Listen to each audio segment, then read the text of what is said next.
தன்னுடைய குடும்பத்திற்காகவே அத்தனை தியாகங்களும் செய்ய காத்திருக்கும் என் மனதிற்கு பிடித்த கும்பராசி நேர்களுக்கு கும்பராசி நேர்களுக்கு எப்படி இருக்க போகுது, கிரகம் என்னெல்லாம் பண்ண போகுது அப்படின்னா, அப்பாடி இது வரைக்கும் பத்தல பத்தல பத்தல காசு பிரச்சனை, பண பிரச்சனை, மனப்பிரச்சனை, ஒவ்வொரு பிரச்சனையா ஓடிச்சு.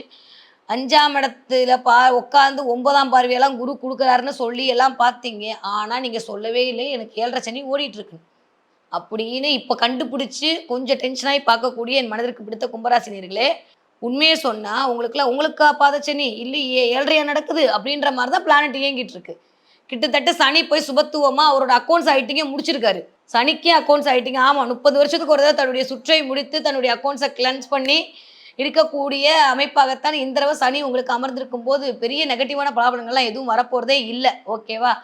அப்போ கும்பராசிக்காரங்களுக்கு எப்படி இருக்க போகுது அப்படின்னா, இது வரைக்கும் 6ஆம் இடத்துல இருந்த மிஸ்டர் குரு அப்படியே அலையக்கா தூக்கி திரும்ப எகெயின் மறுபடியும் முதல்ல இருந்து பண்ண மாறி 5ஆம் இடத்தில் அமர்ந்து அருள்பாவனை செய்ய தயாராகி இருக்கிறார். இந்த அமைப்பு எதை குறிக்கிறது என்றால் கொஞ்சம் வலுக்குறைந்த அமைப்பாக வக்ரகதியில் இருக்கிறார். இந்த வக்ரகதியில் இருக்கக்கூடிய இந்த ஒரு மாதம் அதை தாண்டியும் சனி இது வரைக்கும் வக்ர நிவர்த்தி அடைஞ்சிட்டார். முதல்ல பெரிய நிம்மதி என்னன்னா ராசிநாதன் வக்ர நிவர்த்தி அடைஞ்சிட்டாருப்பா. அப்பா அடி இது வரைக்கும் ஒரு இனம் புரியாத பயம், இனம் புரியாத சங்கடம், சொல்ல முடியாத வேதனை இதெல்லாம் தீரப்போகுது. யாருக்கு? கும்பராசிக்கு நிம்மதி பெருமூச்சு விட போறீங்க. எண்ணி வச்சுக்கோங்க. நவம்பர் மாதம் 17, 18 தேதியிலேருந்து டிசம்பர் மாதம் 15ஆம் தேதிக்குள்ள வேற மாதிரியான டிரான்ஸ்ஃபர்மேஷன் கும்பராசிக்காரர்களுக்கு இனிதே மலர காத்திருக்கிறது. ஓகே.